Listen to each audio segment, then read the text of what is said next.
नमस्कार दोस्तों। इस्लाम धर्म दुनिया की दूसरी सबसे बड़ी रिलीजन है और पूरी दुनिया में लगभग 180 करोड़ लोग इसके फॉलोअर हैं। लेकिन इस्लाम धर्म का उदय कैसे हुआ? जैसा कि इस्लाम धर्म का उदय अरब में हुआ, तो इस्लाम धर्म के उदय से पूर्व वहाँ के लोग किस रिलीजन को फॉलो करते थे, इसी चीज़ के बारे में आज हम चर्चा करने वाले हैं। तो चलिए वीडियो शुरू करते हैं।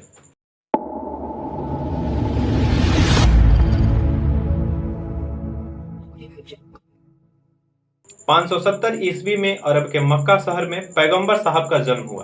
पैगंबर साहब ने इस्लाम धर्म की स्थापना की। लेकिन सबसे बड़ा प्रश्न ये है कि पैगंबर साहब के जन्म से पहले अरब के लोग किस धर्म को मानते थे। ऐसी मान्यता है कि 6ठी शताब्दी से पूर्व अरब के लोग कबीलों में बंटे हुए थे।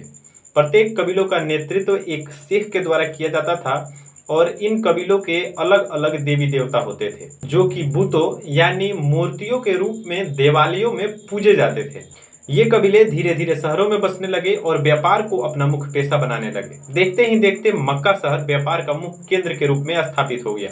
मक्का शहर का महत्व इसलिए भी ज्यादा था क्योंकि कबीलाई लोगों के मुख्य धार्मिक स्थल, जिसे काबा कहा जाता था, वो मक्का शहर में ही स्थित था।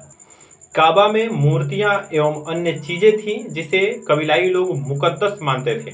इन्हीं मुकद्दस चीजों में एक काला पत्थर भी था। अब बहुत से हिंदू विचारक ऐसा मानते हैं कि पैगंबर साहब के जन्म से पहले अरब के लोग भी हिंदू धर्म को ही मानते थे। इसके पीछे यह तर्क दिया जाता है कि कबीलाई लोग मूर्तियों की पूजा करते थे जिसे बुत कहा जाता था, और इन मुकद्दस चीजों में एक काला पत्थर भी था जिसे कुछ लोग ऐसा मानते हैं कि वह भगवान शिव का शिवलिंग था। लेकिन ये सब बातें अनुमान के आधार पर की जाती हैं, जिसका इतिहास में कोई ठोस साक्ष्य नहीं मिलता है। इसीलिए इस बात की पुष्टि नहीं की जा सकती कि अरब के लोग पैगंबर मोहम्मद साहब के जन्म से पूर्व हिंदू धर्म को फॉलो करते थे। लेकिन इतना जरूर कहा जा सकता है कि पैगंबर मोहम्मद साहब के जन्म से पहले अरब के कबीलाई लोग अलग अलग देवी देवताओं के मूर्तियों की पूजा करते थे। पैगंबर साहब ने जब इस्लाम धर्म की स्थापना की तो काबा में स्थित सभी मूर्तियों को तोड़ दिया गया और उसे नष्ट कर दिया गया। इसके बाद 570 ईस्वी में पैगंबर साहब का जन्म होता है। लगभग 40 वर्ष की आयु में उनको ज्ञान की प्राप्ति होती है, जिसके बाद वो लगभग 7वीं शताब्दी के शुरुआत में अपने धार्मिक संदेश को देना शुरू कर देते हैं। वो ऐलान करते हैं कि वो अल्लाह के दूत या पैगंबर हैं और उनके द्वारा अल्लाह का संदेश पहुंचाया जा रहा है।